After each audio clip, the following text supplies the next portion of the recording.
But this one's a special pleasure for me because as interested as I am in economics and geography and neuroscience and political science, I'm a psychologist. And so finally, I get to introduce and listen to a fellow psychologist. It's hard to introduce John. Somebody, when we were setting up, somebody said, "Which guy is the speaker?" And I said, "It's the gray-haired man over there." And I realized I first met John when he was a graduate student, and I was desperately trying to hire him as a faculty member. That didn't succeed. How he became gray and I became bald in the interim, I'm not quite sure. But it is such a delight. John is just one of the most Catholic, broad-minded, interesting thinkers in psychology today. He began his training as an anthropologist, moved easily into psychology. These days could be taken for a political scientist, and he moves between these areas because he has both the curiosity and the intellectual equipment to master them quickly. John's latest book, I hope most of you got to hear him speak earlier today on his latest book, The Righteous Mind, Why Good People Are Divided by Politics and Religion. If by chance you missed it, you're lucky because he's going to talk about the book that he wrote before that called The Happiness Hypothesis. Without further ado, I'll turn the stage over to you. John, thanks for being here.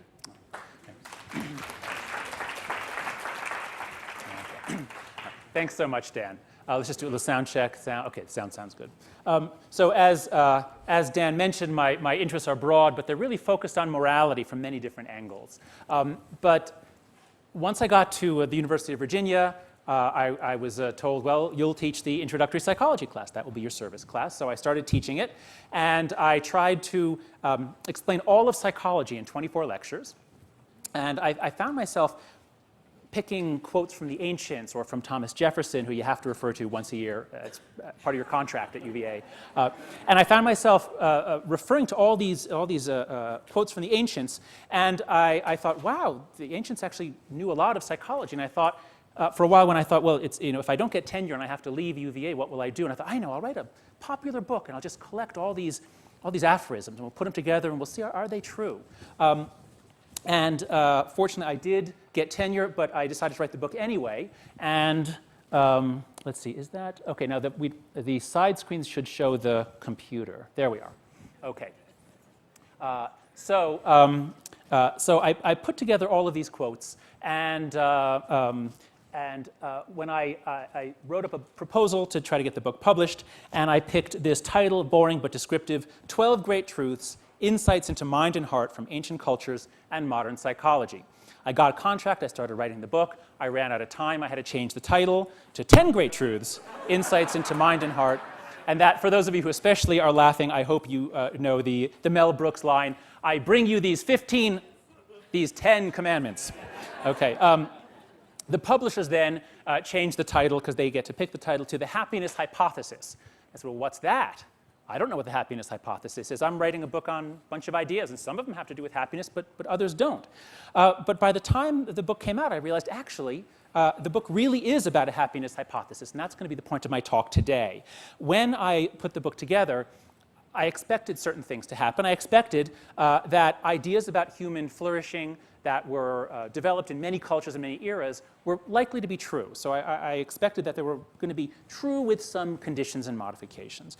But what I didn't expect is that these 10 unrelated chapters actually would be tied together by a common theme. And the theme was relatedness.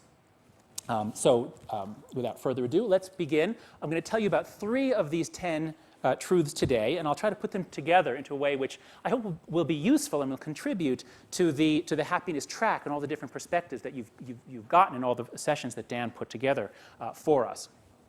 So here's the first idea. This is the first chapter in the book. This is probably the most important single idea in all of psychology. It's the idea that the mind is divided into parts that sometimes conflict. So here's one quote illustrating that. In Ovid's Metamorphosis, Medea is torn between her love for a man and for her father. She says, I am dragged along by a strange new force. Desire and reason are pulling in different directions. I see the right way and approve it, but follow the wrong. Well, how could that be? If you see the right way and you approve it, why wouldn't you do it? St. Paul has a similar lament. The flesh lusteth against the spirit, and the spirit against the flesh, so that ye cannot do the things ye would. Well, why not? Why don't ye just do it?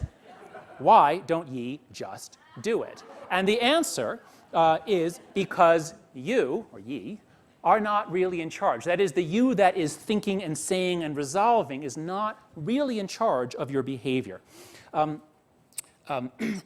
important idea in psychology is that to think about anything complicated, we tend to take a metaphor from something we know well, and then we apply it to the thing we want to understand. So if you want to understand the mind, it's very complicated. You think about it in terms of something you know well. Nowadays, we're all very familiar with machines. We drive cars. If you turn the wheel on the car to the left, it goes to the left. There's no problem. But the ancients didn't have cars. They had animals. And if you tell an animal to go to the left, it may or may not go to the left. Nowadays, we know that our current metaphor of the thinking of ourself, we're a driver in a car, the body's the car, the mind tells the car to go left, it goes left. That actually is not nearly as good as the way the ancients thought about the mind. The ancients had long, long associations with animals. As anybody knows who's watched daytime TV, animals have minds of their own. They do all sorts of things, and you have to try to work with them to try to get them to do the things you want them to do. And this, I think, is why animals, in particular elephants, show up quite a lot in Buddhist scripture. I could have certainly taken the metaphor of a man on a horse, but I wanted a metaphor that conveyed an animal that was much larger and much smarter. An elephant is much larger and much smarter than a horse. Here's the way the division works. Our minds are divided in many ways, but one of the most important divisions is that we have automatic cognitions and controlled cognitions. Automatic cognition is all the stuff that neural networks do on their own without any conscious direction. Our brains are basically animal brains. They've been in development for 400 million years. A lot of product cycles. The automatic processes work extremely efficiently. Our perceptual software, for example, is brilliant. It rarely makes mistakes. And then sometime, we don't know when, certainly in the last 500,000 years, not before that, I think, we got language. And when we got language, we got these additional abilities to represent things, to see into the future. We got this new ability to do controlled, conscious reasoning processes. But when that ability came along, some slight tweaks to the brain, did evolution suddenly say, oh, we've got this brand new, untested, not very reliable ability, let's hand over control of behavior to that? No, evolution doesn't work that way. It just makes little tweaks and tinkers to a complex system, and you can get new behaviors out of it. So most of our mind is automatic. You would call it intuition, I think is the best word. It's fast, it's easy, it doesn't really get tired, it's hot. That is, automatic cognition is connected to the parts of the brain that organize behavior. So our automatic processes control our behavior. Even as my hand is moving right now, it's just happening automatic. Now it's all getting screwed up because I'm thinking about it, but it was working fine before I started thinking about it. And it's almost all of what goes on. The controlled processes, so in this metaphor, the rider on the elephant is our reasoning and language. It's slow, it's cool, it's not connected to motivation. And that's why you can see the right way and approve it, but it doesn't do anything. You still go the wrong way. Here's an example of automatic versus controlled perception.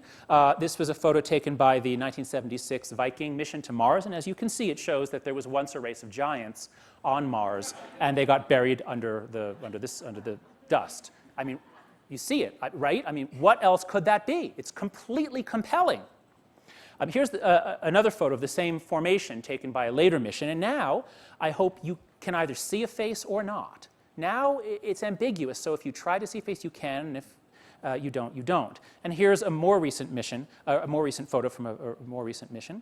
And now it's very hard to see it. But if you make your eyes go blurry, your your perceptual software is guessing. It's always guessing, and you can try to get it to put a reading on.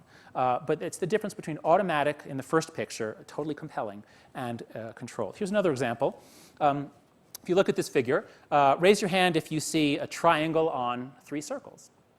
And raise your hand if you see 3 sort of Pac-Men sitting around talking to each other. Okay. Now, how many of you can see the line? You can just see the faint bit of the line on the triangle where it's not against the black. Raise your hand if you can see that edge. Okay. There is no edge there, but your brain is guessing. Automatically, your brain is saying, well, it looks kind of like a triangle. Yeah, it must be a triangle. Yeah, yeah. So your brain fills it in automatically. You can't make that go away. Now that you know it's not there, you can't make it go away. It's automatic. Here's another. We are, as the behaviorist told us, stimulus response machines. Here's a mother and her child in an art museum, and predictably, in the next scene, the child likes the, anyway, all right. So, and here's another one a little closer to home in terms of the sorts of things we want to change about ourselves. Raise your hand if you ever exercise in order to make yourself either thinner or healthier. Please raise your hand. Okay, just about everybody. You can do it the hard way, in which it's almost all dependent on controlled processes, where you have to make yourself get on the thing and stay on the thing. Or you can do it the easy way, which is you make a weekly date or a daily date with a friend to show up at a certain point. You're sort of offloading the control of your behavior into your social world. You gotta meet her. You can't just stand her up, so you gotta go. And once you're there, she's running next to you, and you're influencing her, and she's influencing you, and it's much, much easier and more fun. You're exercising, but now you're relying on controlled processes much less, automatic processes much more. So the take-home lesson from this first part, this first truth, is this. If you want to change yourself, if you want to improve yourself in any way, you got to think of it as elephant training. Don't just pass a resolution. How many of you make New Year's resolutions? Raise your hand if you've ever made a New Year's resolution. And raise your hand if you've ever made the same resolution 2 years in a row or more. You can't just make a resolution. That's just the rider. It's like the UN saying, how many vote to abolish poverty? Yes. It doesn't do anything. What you have to do is change the elephant, and that is a gradual process of training. Most of you have trained a dog at some point, or a child. You have to develop new habits, and it takes, research shows, it takes about 12 weeks before a habit becomes much, much easier, before it sticks. Use small but immediate rewards. If you're trying to train a dog, is it better to say, here, sit, and if you sit, then you give him a little bit of a dog biscuit, or to say, if you sit, I'm going to make you a steak, and you're going to get a steak. Okay, if it's a delay of more than 5 or 10 seconds, it's not going to teach the dog. Rewards work when they happen immediately. So what I would suggest to you, if you want to start an exercise program and you're having trouble, run to the ice cream store. Jog to an ice cream store and have ice cream. Do that every day for 12 weeks, and by then it'll be easy and you won't have to have the ice cream anymore. But that's the way to make a habit stick. Reward yourself. Some of the ways that change our mental habits rather effectively are cognitive therapy, meditation, and self-hypnosis. All of them are ways of changing the elephant. That's the most effective way to change habits and behaviors of yourself. Secondly, you don't have to just change the elephant itself inside the elephant. You can change the path. You can get different behavior from a child, from an elephant, or from a coworker by changing the environment, and then without even changing the person will behave differently. So here, for example, is an amazing finding. Most of you have heard about this book, Connected, by Christakis and Fowler, showing that, of course, happiness is contagious, all sorts of things are contagious, but what they showed, which is so surprising, is that your friends' influence you, even people you've never met. Things travel along social circuits. So what this is a plot of nodes. Each circle is a person. And the lines connect people who know each other. The blue dots are happy people. The yellow dots are happy people. The blue dots are sad people. People who are depressed or depressive. And the green dots are people in the middle. And as you see, the dots are not distributed randomly. Happy people tend to go together, and a lot of that is a causal effect. If you hang out with happy people, they make you happier. But a lot of that is because they also hang out with other happy people, and the influence skips 1 or even 2 steps. So be careful who you hang around with, because you are affecting others and they are affecting you. All right, that's all I'll say about the first truth. Now let's go on to the second truth, the second great truth that I cover in the book.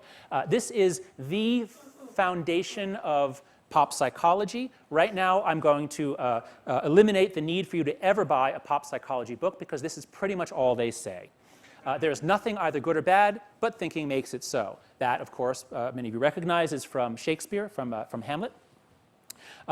It was said, a very similar statement from Marcus Aurelius: the whole universe is change, and life itself is but what you deem it. A third statement: we are what we think, all that we are arises with our thoughts we make the world. Buddha. And last and most concise of all, there is no reality, only perception, and that's Dr. Phil. To be a great truth, it has to arise on multiple continents and multiple eras, but what we tend to find is that these truths occur to everybody who thinks about the human condition. So what does this mean? I think when we think about happiness, I think it's really helpful to start with this passage from the Bible, from the Old Testament, from the book of Ecclesiastes, a man who introduces himself as a king in Jerusalem, Koheleth, which I think means teacher. He says, I made great works, I built houses and planted vineyards for myself. I also had great possessions of herds and flocks, more than any who'd been before me in Jerusalem. I gathered for myself silver and gold, the treasures of kings. So I became great and surpassed all who were before me in Jerusalem. Whatever my eyes desired, I did not keep from them. Well, that sounds pretty good. But then in the next passage he says, then I considered all that my hands had done and the toil I had spent in doing it, and again, all was vanity and a chasing after wind. And there was nothing to be gained under the sun. The refrain occurs throughout the text, and we all recognize that. Your objective circumstances can be great, but yet everything can seem empty. So we could state happiness hypothesis number one is that happiness comes from outside. It comes from getting what you want. If you're the king in Jerusalem and you have the dancing women and the gold and all the things he talks about, well, that's pretty good, but we know that that is far from sufficient. That is not the secret to happiness. So as the first naive hypothesis, we can eliminate that one fairly quickly, and I'll show you more evidence of that right here. Many of you have heard this example. So I'll go over it just very briefly. If you were to rate how happy you are overall, how would you say your life is going these days? On a scale of 1 to 7, pick a number. Go ahead, think of it now. What's your number? For most people, it's between 4 and 6. Some people say 7. It's usually 5 or 6, or maybe 7. But suppose you're at a 5, let's say. And now imagine two things that might happen to you.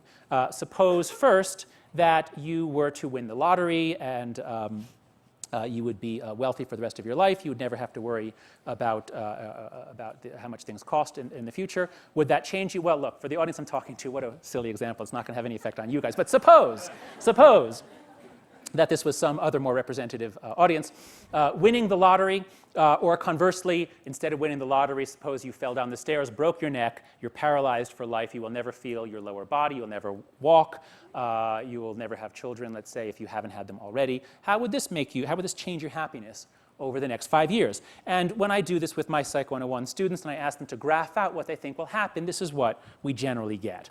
People think that they will be much happier if they win the lottery, although, yeah, you'll come back a little, and you'll be devastated if you're paralyzed. You might come back a little, but 5 years from now, it'll be extremely different which of these two events happens to you.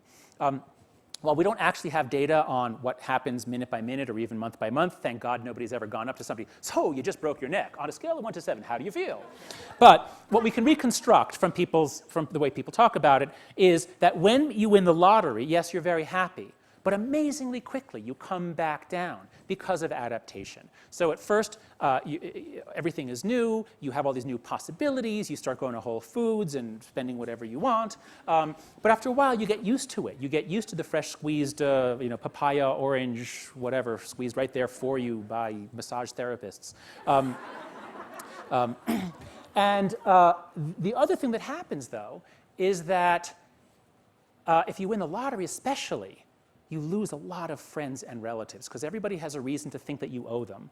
You lose friends and family, you get divorced, your relationships really suffer in a lot of cases. That's not true for earned income, but for the lottery in particular, a lot of bad things happen to you. So 5 years from now, some people have spent the money wisely, so the line doesn't come back to zero, but for most people it comes right back to zero, to the baseline, I should say.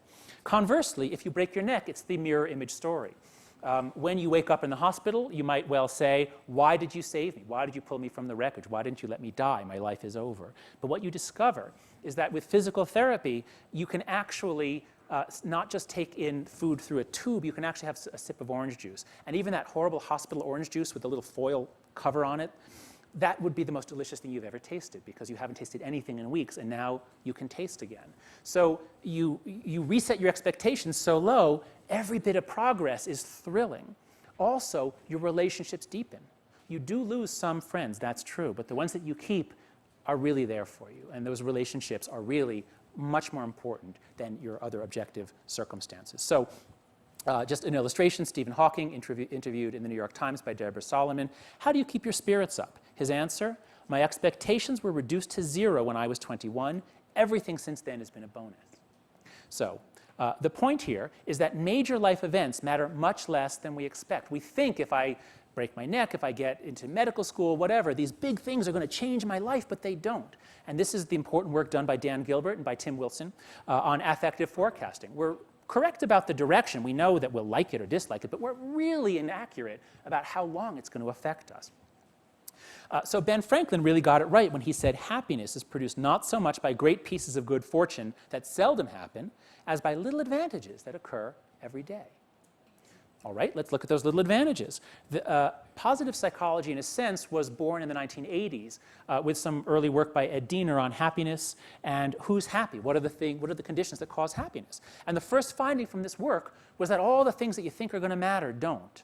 So you'd think that young people who are extremely healthy and almost protected from diseases would be happy, whereas when you're in your 60s, your health starts going, friends start dying. By the time you're in your 70s, most people are living with some sort of chronic discomfort. You'd think that people in their 70s should be less happy than people in their teens and 20s, but it's the exact opposite. The effects are pretty small. Age differences are not very large, but to the extent that there are any, people in their 60s and 70s are the happiest, and teenagers are the least happy. What about men versus women? Women have higher rates of depression. Women feel more sadness. But they also feel more happiness. Women tend to be more connected. They tend to have more relationships. Men are more focused on achievement. Relationships are, as I'm saying, the main thing that you need to keep your eye on here. So overall, men and women are about equally happy. What about race? Black and white and Asian and Hispanic, people inhabit different life spaces. They have different opportunities. But by and large, even though people's lives are different, have different levels of openness, threat, opportunity, and health, race differences are tiny. Well, what about money? This is where most of the research has been. And here the story is complicated and it's changing a little bit. What is well known is that in poor countries, rich people are much happier than poor. And also people in rich countries are happier than people in poor countries. So when you look across countries, you find that. But when you focus just on Western industrialized, relatively wealthy countries, what you find is that the correlation between income and happiness is fairly small.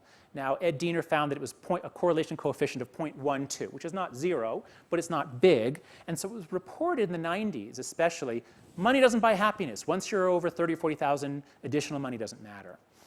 That's an exaggeration. That's not quite true. Because even though the correlation is not big, you can be 5 or 10 or 20 standard deviations above the mean in wealth. So if you make, if the standard deviation is, $10,000, well, you can be way, way above. And so it is true that the rich are happier than the middle class, and the middle class are happier than the working class. The effect is not huge, but it is bigger than was widely reported by the press. My theory is that because journalists tend to make very little money, they jumped all over this finding and they reported it, they exaggerated it. Also, there is some evidence that maybe the correlation is actually a little bigger than 0.12. Importantly, as countries get richer, they do not get happier. Objective circumstances matter very, very little, but relative circumstances do, and that's quite important. We are designed to gain esteem. We want others to think well of us. So succeeding, and money is a measure of success in our society, people who are higher than others are happier. If everybody moves up or everybody moves down, there's no change in happiness, but relative position does matter. All right, so as I said, life itself is but what you deem it. Here are 2 ways to express it that I've shown you. This is one I particularly like from Auntie Mame. Life is a banquet, and some poor sons of bitches are starving to death. Okay, why? Why are some people starving to death? Well, most of the answer comes from studies of heritability, studies of twins, which find that even when identical twins are separated at birth, if you measure them in adulthood, they tend to have fairly similar levels of happiness. Everything is heritable to some degree. Happiness is one of the more or most heritable personality traits. So heritable, yes. Because your genes make your brain is set with a certain balance of approach motivations or avoidance motivations. Some people feel threat more often. Some people feel drawn to things. They see more opportunity. That's a function of your brain. Your brain is made by your genes. And people have more approach. People who seize opportunities, these people tend to be happier. In the 90s, it was reported that it's as though we all have a thermostat setting. And no matter what you do, you can go up or down, but you're going to come right back to that thermostat setting. And it was even claimed that trying to make yourself lastingly happier is like trying to make yourself lastingly taller. But that turns out to be an exaggeration. It's not really true. I'll get to that in a moment. I just want to first just finish this point here, that the people who are really high on the distribution, on the normal distribution, it's as though they won a lottery. They're a cortical lottery, a frontal cortical lottery. They inherited brains that are going to do them very, very well in a modern open society such as ours. So yes, as I said, happiness is stable and highly heritable. When I say happy people won the lottery, what I mean is this. Research shows that people who are high on average happiness level have more friends, they get married earlier, they are less likely to get divorced, they live longer. If something bad happens to them, they recover faster. Not only do they recover, they grow from it. They come out better on the other side. And they're more successful in most lines of work. Why? Well, who would you rather buy from, a happy salesman or a sour one? Who's going to, who does the boss want to promote, the happy person or the sad one? Happy people throw themselves into projects more fully. They live in what has been called the realm of possibility. The one exception that's been found is lawyers. You don't want to go to a lawyer who says, don't worry about it. Everything's going to be, they're not going to sue us for that. Don't worry. Pessimistic lawyers, there's some research by Marty Seligman and others showing that pessimistic lawyers do better. But in most fields, optimists, happy people do better. All right, so this leads us to happiness hypothesis number 2. Happiness doesn't come from outside, it comes from inside, and that sounds much more profound, doesn't it? Buddha said, good men at all times surrender all attachments. The holy spend not idle words on things of desire. When pleasure or pain comes to them, the wise feel above pleasure or pain. Detachment. Don't look for happiness outside, work inside. The Stoics said the same thing. Do not seek to have events happen as you want them to, but instead want them to happen as they do happen, and your life will go well. Once again, insulate yourself from the ups and downs. Work on yourself. Isn't that profound? I think that's not quite right. I think that undersells the value of engaging passionately with the world and suffering when you lose and rejoicing when you win. It is true that there's a biological set point, but it's really more of a kind of a range. Rather, I should put it this way. There's a biological set point, that's S in this equation, but H, the happiness that you feel every day, is a function not just of your set point. H, your happiness, is a function of your set point plus certain conditions of your life, plus certain voluntary activities, certain things that you can do, which will raise your H, your average happiness level, substantially. So S is the set point. You can change that. Prozac, Zoloft, Lexapro, the SSRIs make it as though you were born with a higher set point. So you take those, there's no work required, and 4 to 6 weeks later, you're happier. There are a few conditions that matter, not the ones that I talked about before, such as age and sex and race, but your relatedness, the degree to which you spend time with others that care about you, the degree to which you have control over details in your life, events in your work. And lastly, the voluntary activities that you do. This is the one I want to focus on because this is where I think the contribution of positive psychology has been greatest. Raise your hand if you went to the talk by Marty Seligman. Seligman talked about some of those, the 3 blessings exercise.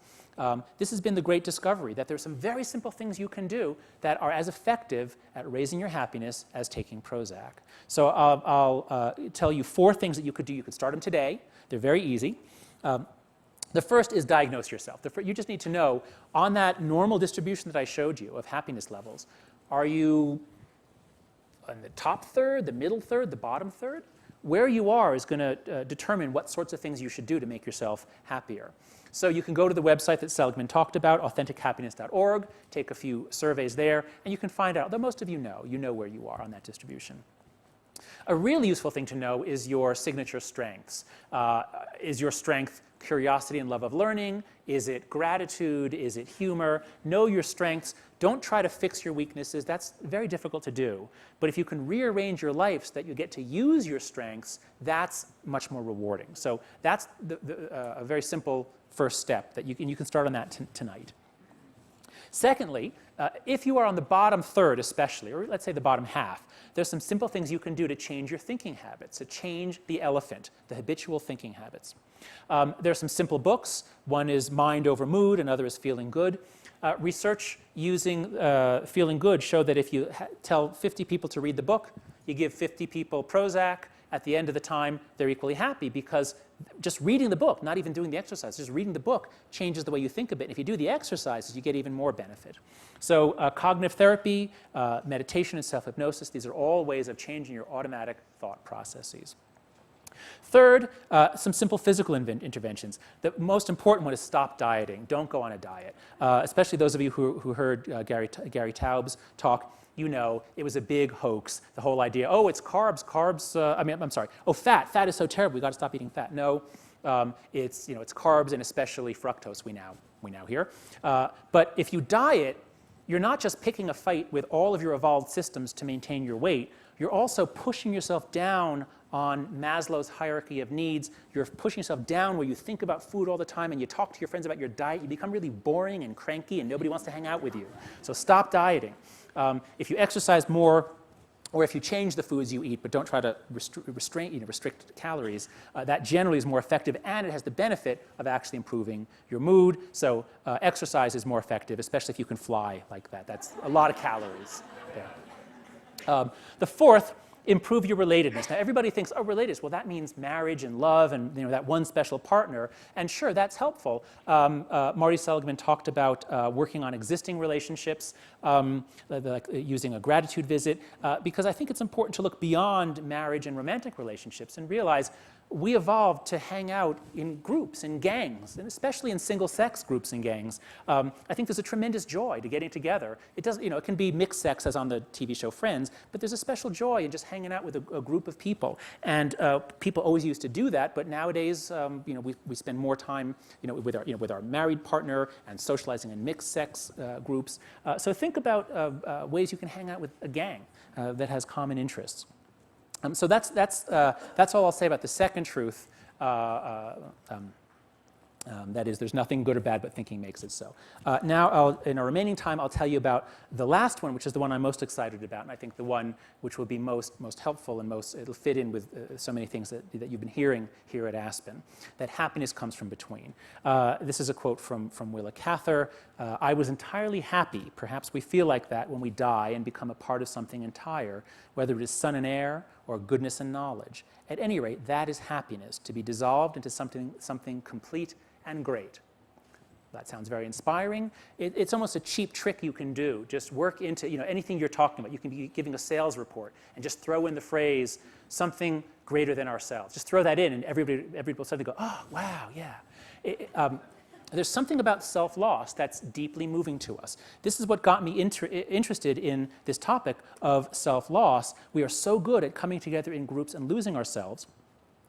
It's led me to formulate an idea, which I can't go into great detail today, but the idea is this, that we humans, we're used to hearing that we've evolved from a chimpanzee-like ancestor and we are brutes with all this selfish programming, and when we appear to be nice, it's really just strategic self-interest. And while that's all true, I think we also are products of some other evolutionary processes, particularly group-level selection, or I should say multi-level selection, including group selection, groups competing with groups, which makes us really cooperative within our groups. We cooperate in order to compete.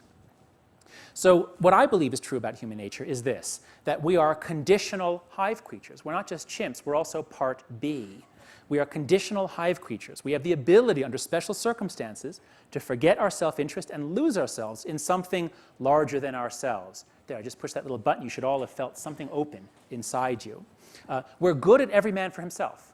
This is a photo of a tomato fight in Spain, every man for himself. We're good at that. But we're also really good at one for all for one. And we love that. We love being in circumstances where we can give our all for team effort. I first got interested in this kind of phenomena because I study morality, and I was coming across all these reports of people who had life-changing experiences that made them commit themselves to working for some cause or to helping people. So I read things like William James' Varieties of Religious Experience, the classic work in religious studies. And William James has a chapter on religious conversion experiences, all these passages from people who had encounters with God and it changed their lives. And he summarizes it by saying, people experience a kind of a joy, a higher happiness, different from just normal happiness when you succeed at something. And most importantly, it lasts for months. Normal emotions last for minutes, sometimes hours, never days. But these conversion experiences made people joyous for months. There's something important going on there.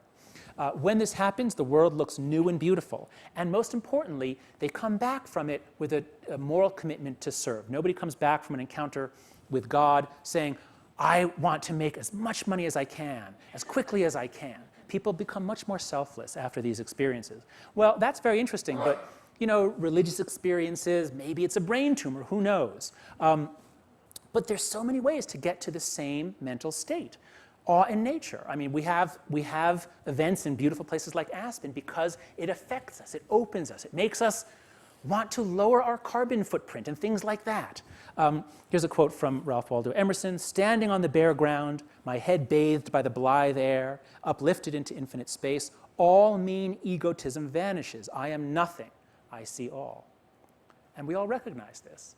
Oh, isn't that terrible? You lose yourself. No, just the opposite. And again, for those of you who were at David Brooks' talk, this was the uplifting theme at the end. Self-loss is something we're all seeking, even if we don't know it. When we achieve it, it's transformative.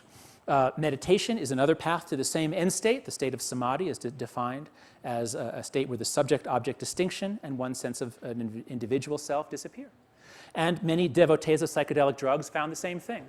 Timothy Leary and Walter Pahnke did an experiment. They gave psilocybin or a placebo to people. And again, they were able to produce these self-loss transcendent experiences within 30 minutes, 40 minutes. So the point is that we have these incredible, transformative, gorgeous moments in our lives. And they tend to be moments of self-loss and merging with something beyond the self. So, if we take the big picture here and we ask, what is the meaning of life? This is the question that haunted me when I was a senior in high school, and I became an atheist, and I started thinking, well, if there's no God, then there can be no purpose to life. And I watched all these Woody Allen films, and I thought, oh, the universe is shrinking, whatever.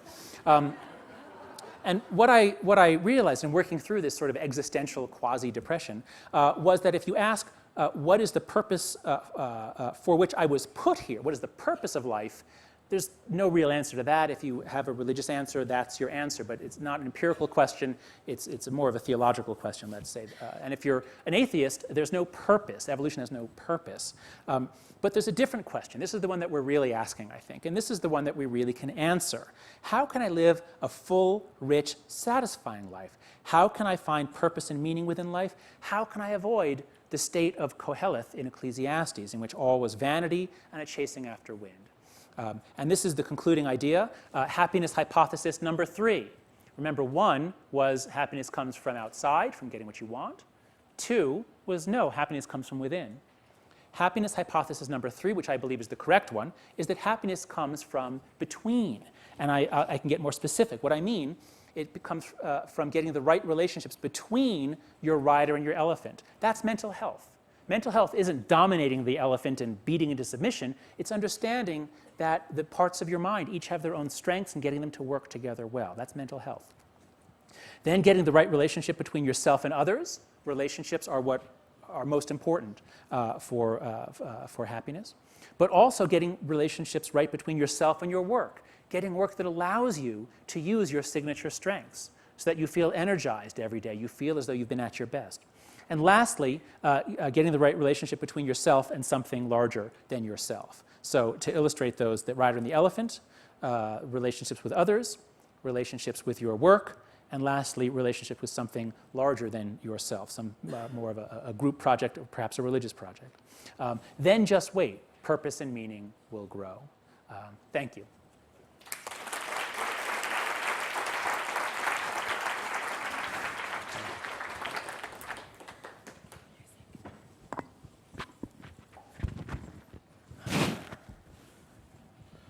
John, thank you. You appear to be larger than myself, so I'll work on my relationship I'll give with you you. A hug, Dan. I wasn't going that far. No, it was a great talk. Thank you very much. And I know everyone here wants to ask you questions. Can I ask you the first? Thank you, I will. So you're right. There's these two ways of thinking about the world. Happiness comes from within. External circumstances don't matter. And it's opposite. And both of those seem like great truths, and you brought them together and reconciled them. So why do I feel like all you did was average them? Why do I feel like, it's a little of both? And in some sense, that's almost not as satisfying as either. I guess what I want to know is, okay, both matter, but which really matters? Is it the case that by and large our happiness is in our hands, except when circumstances are extreme? Or is it by and large we're pretty much affected by the world and we can kind of spin it a little bit, make ourselves go from miserable to not so miserable, but never to fantastic? Right. Where do you see the power of the balance between these two things? Well, I think of it in terms of where do you get the most bang for the buck. And if you've ever been in psychotherapy and you've worked on a problem and then you're asked later, did it get better? You say, I think I made progress. And, weeks and weeks or months and months, and you can make a little bit of progress. So it is in your hands to some extent, and there are things you can do that will improve it. I think cognitive therapy turns out, for most problems, most purposes, cognitive therapy is probably the most focused, direct way to change yourself by changing the elephant. So yeah, that would count as happiness comes from within. But suddenly, getting a new group of friends that you really click with, that's a lot more bang for a lot less buck. So an audience like this, I think people already know about all the things they should do. And we had the discussion in the first session that you organized. There are all these easy things to do. I just showed you a bunch of things you can do. And was it you who said, and none of you are, well, 3 of you are going to actually go do it. So if you think about it as training the elephant, that's kind of hard to do, but it can be done. If you think about it as changing the path, changing the environment so that you'll just end up doing different stuff, I think there's more bang for the buck there. Fair enough. I could sit and talk to John all day, and I probably will on another day. Let me open it up to you. We have microphones on both sides. If you'll just queue, I will be glad to. I see a hand raised. Oh, don't raise your hands. Just come to the mics that are in the 2 aisles, and we'll just call on you and alternate between mics. Sir. Hi, great talk. Thank you so much. The law of attraction and The Secret was like a huge movement, so I have to ask you about that. Some people prescribe to it almost like a religion, and some people think it's a science. Is there actually science to the law of attraction, or is it kind of just? Is there any value in the power of positive thinking? No. Right, I'm sorry. That's different. That's different. Oh, is there value in the power of positive thinking? Yes. Is it the case that thinking makes things happen by some sort of cosmic weird thing? No, absolutely not. And it's an awful, awful doctrine that if you got cancer, well, you must have willed it. But you say it's like a religion. Well, yeah. We have these minds evolved to perceive sacredness, the clouds opening up, sacred truths revealed, and then we get together with others and circle around those, and there we got ourselves a nice religion. So you get fads like this, you get quacks like that, you get medical quacks, you get nutrition quacks, and you get psychology quacks, like The Secret. But what do you really think? Sir. Well, Dan, I've just got to say that was an amazing explanation at the beginning. And I was thinking about it a little differently, and I want to pose this question to you. Is it possible that maybe, the Greeks had many different words for happiness, so that on the one hand, maybe what you're talking about is peace and serenity, perhaps, that comes with acceptance, and on the other hand, maybe what Jonathan is talking about are more proactive forms of stimulation which lead to a different kind of happiness. So I wanted to hear you talk on that a little bit. Yeah, no, that's a great point. And this is one of the difficulties in studying happiness has been our, the words we use, the concepts we use. Americans tend to have perhaps the most shallow conception anywhere because we tend to think of happiness as a lot of moments of that feeling where you're really joyous. And how can I have more moments where I'm feeling happy? The Greeks, as you point out, the main word that they used was eudaimonia, which is more well-being. And it wasn't a feeling. It was more of a life that you could be proud of. And they said you couldn't know if a person had eudaimonia until he was dead, until you could look at his whole life. That's a much deeper conception of happiness. So the first thing I'll say is that most of us, upon reflection, would choose to change our lives to get more of the eudaimonia. But I'll also point out, I think we don't appreciate enough the degree to which there are different ways of being or different kinds of happiness at different stages of life. And many people know the story of the life of the Buddha.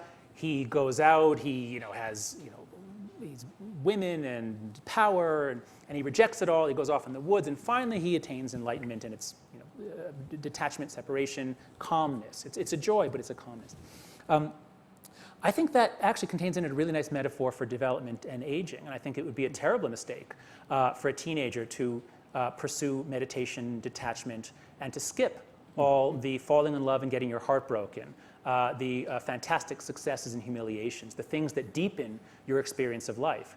So I think that the sort of, ultimately to reach what we would consider a life worth living, you got to go through all of the other stuff to get there. So I think they're all important, but I think it's most important for us to think about eudaimonia because that's the one that doesn't come as naturally to us. Thank you. Great. Madam. Hi. How do you deal with resentment, disappointment, conflict? How do you not lessen those because that's part of growth, but when that becomes overwhelming, do you think positively? Do you do mind trickery? How do you deal with that? So there's a lot of research in positive psychology on forgiveness, and I'll just make a couple of points. One is that people who are high on that overall happiness distribution, those people tend to find it easier to forgive. They're just happier, more optimistic. People who are more anxious tend to find more threats and problems. Those people tend to have more issues of conflict and find it harder to forgive. So there are individual differences. Taking Prozac, things that raise your set point, that's one of the things when Larry Kramer wrote the book Listening to Prozac. That's one of the surprises was that Prozac didn't just make people happier, it changed their relationships. So all the things that make you happier can also make it easier for you to deal with those things. But aside from changing your set point or those things, I think the most powerful technique is cognitive therapy. And if you have habitual thoughts, and we all do this, somebody crosses, it's like you're always building a case against them. And that's what I think a lot of our moral reasoning is for, is to build a case. And you tell yourself, as Homer Simpson famously said, shut up brain or I'll stab you with a Q-tip. But it doesn't shut up. So cognitive therapy, get that book, Feeling Good by David Burns. He's got a chapter on exactly that, and it works like magic. So there are techniques you can do to retrain the elephant so that it's not so focused, and you'll feel released, freed from a lot of that bitterness. Thank you. Okay. Sir. So kind of following up on that book and cognitive therapy, one of the other things you had up there as a technique was self-hypnosis as something. How do you do self-hypnosis, and what can I expect to hypnotize myself and accomplish? So, so first, look deeply into my eyes, clear your mind, make out a check. For a while, it was thought that hypnosis was a fraud, and when you see a stage hypnotist, a lot of what's happening is exhibitionists going up and sort of show, so some of it is fake. But it's had a comeback. Research shows that hypnosis really, if you hypnotize people to be colorblind and you put them in an fMRI scanner and you show them colored images, the color processing centers are quiet. So it is a real state. The way I understand it is you can make a New Year's resolution, which is your rider just making a declaration, or you can put yourself in a state of deep relaxation. Then you can press play on a tape recorder, or do that first, and you can hear a hypnotist or yourself giving you suggestions that you are loving and forgiving and sunshine and flowers, whatever. You can have whatever post-hypnotic suggestion you want put into you, and it's like the rider is now whispering into the ear of the elephant. Hypnosis is just a state of deep relaxation in which we are more open to suggestion. And if it's us who's giving the suggestion, it's just much more effective than making a New Year's resolution. Could I go to a hypnotist, or do I have to do it that way? Well, this is, it's very easy to do on your own. If you go to, my website for my book, happinesshypothesis.com, I've got a whole page on what you can do to make yourself happier. Because I didn't intend the book to be a self-help book, but there's a lot of very specific advice that flows from, from understanding these 10 great truths. And after I wrote the book, I was contacted by a hypnotist who said, you forgot about hypnosis. That changes the elephant. I said, oh my God, you're right. So if you go to my webpage there, you'll see a link to self-hypnosis resources. You can definitely try it yourself. Only 5% of people are deeply hypnotizable, meaning you can hypnotize them to pretend they're a chicken if they hear lightning. Most of us can't do that. But the great majority of us can take suggestions from ourselves or someone else, and there's a measurable change in behavior. It's very effective. I think we have time for one more. Great. Sir. Gentlemen, again, thanks for your contribution over these last couple of days. It's been amazing. The whole nature of language. Could you talk a little bit about just the uses of a language in terms of kind of creating a world that we can step into? In other words, I look at my calendar and it's never someday. You know, it's Thursday or it's Monday, but it's never someday. So it's like really that future I never get to, and yet that one that I create in language somehow gives me who I'm being right now. Can you talk a little bit about the uses of language? Sure. First, I suggest you watch the movie Groundhog Day, because there is a cure for your problem. Language. So I go back and forth on language. Because I study morality and moral intuition, I tend to think that our moral reasoning is post hoc, our moral reasoning isn't where the action is. I tend to think language isn't nearly as important as people think. Academics in particular are generally very verbal, cerebral people. They put a lot of emphasis on language. So I tend to downplay it. But I think, sometimes I think I grossly underestimate it. And the context is this. We didn't evolve language to figure things out for ourselves. We evolved language to communicate and to influence other people.